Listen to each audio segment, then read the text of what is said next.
মানুষ দামি নাকি ফেরেশতা বেশি দামি? বা উত্তর দিয়ে আপনারা দিয়ে দিচ্ছেন।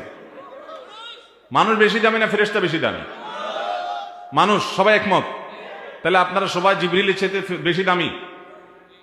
জিবরিল ফেরেশতার থেকেও দাম বেশি?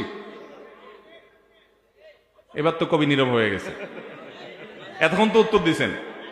জিবরিল ফেরেশতার চাইতেও আমরা সাধারণ মানুষ বেশি দামি? একজন অমুসলমান সে জিবরিলের চাইতে দামি? তাহলে একটু আগে বললেন মানুষ ফেরেশতার চাইতে দামি। তাইলে ভাইরা আমার শুনেন, ফেরেশতাদের মধ্যে যারা বিশেষ ফেরেশতা, রসুল, দূত, যেমন জিবরিল, মিকাইল, মালাকুল মউত, ইসরাফিল, এরকম বিশিষ্ট যে ফেরেশতারা আছেন তারা সাধারণ মানুষের চাইতে দামি। তারা সাধারণ মানুষদের চাইতে দামি। তবে নবী রাসূলদের চাইতে কিনা দামি? মানুষের মধ্যে যারা নবী রাসূল তারা ফেরেশতাদের রাসূলদের চাইতে, ফেরেশতাদের দূতদের চাইতেও দামি। তবে সাধারণ মানুষের চাইতে ওই বিশিষ্ট বা রসুল ফেরেশতা যারা আছেন তাদের মর্যাদা বেশি।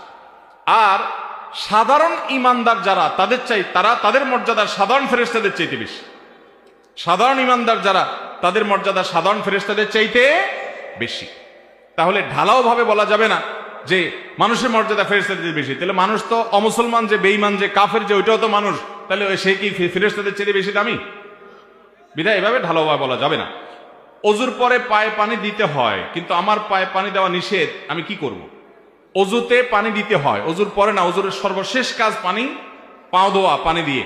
এখন কারোর যদি পায়ে ব্যান্ডেজ থাকে, কাটা থাকে, সেটা ধোয়া নিষেধ থাকে, তাহলে যেই জায়গায় ব্যান্ডেজ থাকবে, ধরুন একটা আঙ্গুলে আছে, ওইটা বাদ দিয়ে বাকি জায়গা পানি দিয়ে ধোবেন।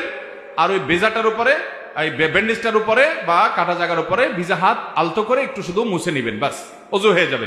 এটা হাতেও হতে পারে, পায়েও হতে পারে, যে কোনো জায়গায়। এভাবে করলে আপনার অজু হয়ে যাবে। আমি মরলে বুঝবি সন্তানকে এমন কথা বলা যাবে কিনা? এটা তো বলা যাবে, অসুবিধা কি? কথা তো ঠিকই বলছে যে মরার পরে তো বুঝবে। মা বাপ যতক্ষণ বেঁচে থাকে ততক্ষণ ছেলে মেয়ে বুঝে না। বুঝে কখন? মরার পরে। কথা তো ঠিকই বলছে, তো ভুল কিছু বলা নাই তো মা বাপ। আজানের সময় কি মহিলাদের মাথায় কাপড় দিতে হবে, এমনটা কি ইসলামে আছে? মহিলারা মাথায় কাপড় দিবেন, নিজেদের সৌন্দর্য ঢেকে রাখবেন বেপর্দা পুরুষের সামনে, গায়রে মাহরাম পুরুষের সামনে।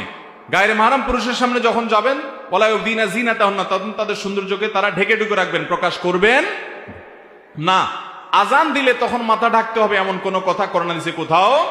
অনেক সময় আমাদের মা বোনরা বাসা বাড়িতে আছেন, রান্না বাড়া করছেন, কাটাকুটা করছেন, আজান শুরু হয়েছে সাথে সাথে মাথায় কাপড় দিচ্ছেন না, এরকম কোনো নির্দেশ নাই।